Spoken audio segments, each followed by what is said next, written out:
The UK has announced it will begin to reopen retail venues in June as long as progress in containing coronavirus continues. The Prime Minister Boris Johnson made the announcement a few hours ago. Today, I want to give the retail sector notice of our intentions to reopen shops so they too can get ready. So I can announce that it is our intention to allow outdoor markets to reopen from June the 1st, subject to all premises being made COVID secure, as well as car showrooms, which often had significant outdoor space and where it is generally easier to apply social distancing. We know that the transmission of the virus is lower outdoors and that it is easier to follow COVID secure guidelines in open spaces. That means we can also allow outdoor markets to reopen in a safe way that does not risk causing a second wave of the virus. Then, from the 15th of June, we intend to allow all other non-essential retail, ranging from department stores to small independent shops, to reopen. Again, this change will be contingent upon progress against the 5 tests and will only be permitted for those retail premises which are COVID secure. Countries across Europe are continuing to ease their coronavirus lockdowns. On Monday, gyms and pools began reopening in Spain, Germany, Iceland and Italy. Spain has also announced it will lift a requirement for foreign tourists to undergo a 2-week quarantine from the 1st of July. Well, under current restrictions, visitors from abroad must isolate themselves for 2 weeks to prevent the spread of the virus. Spain's foreign minister had previously said the measure would be relaxed in July without specifying the date. Greece has also begun lifting quarantine restrictions in an attempt to boost its flagging tourism industry. Greeks are once again able to travel freely to the country's islands. The return of domestic travel is an important step there towards restarting the wider tourism industry, which makes up at least a fifth of the Greek economy.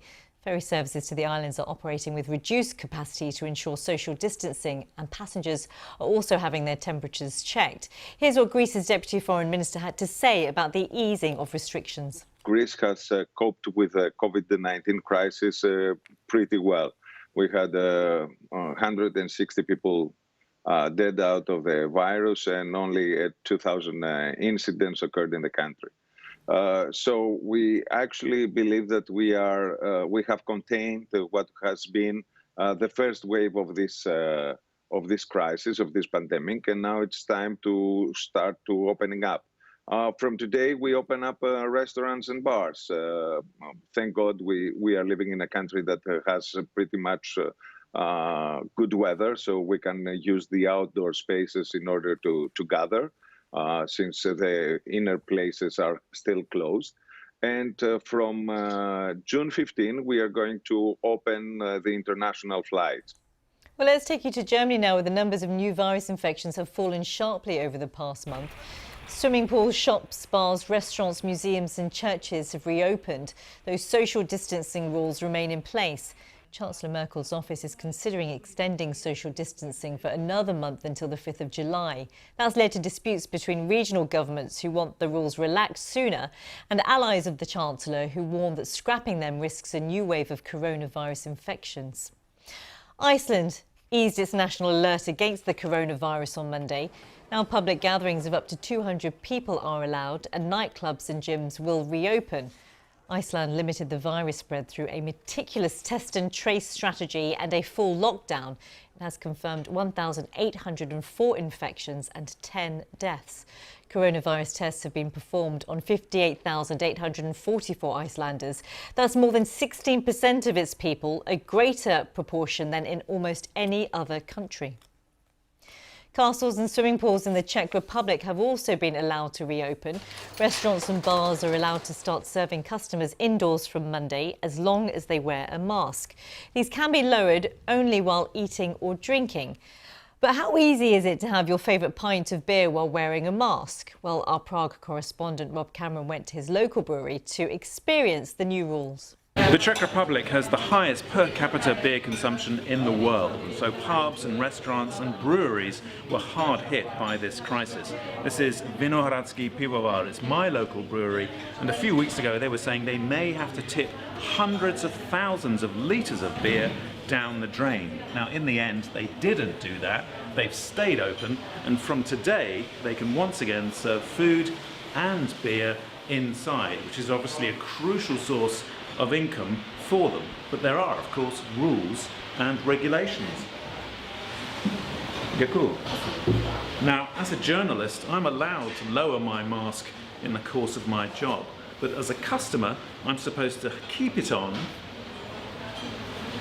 and only lower it when I take a sip.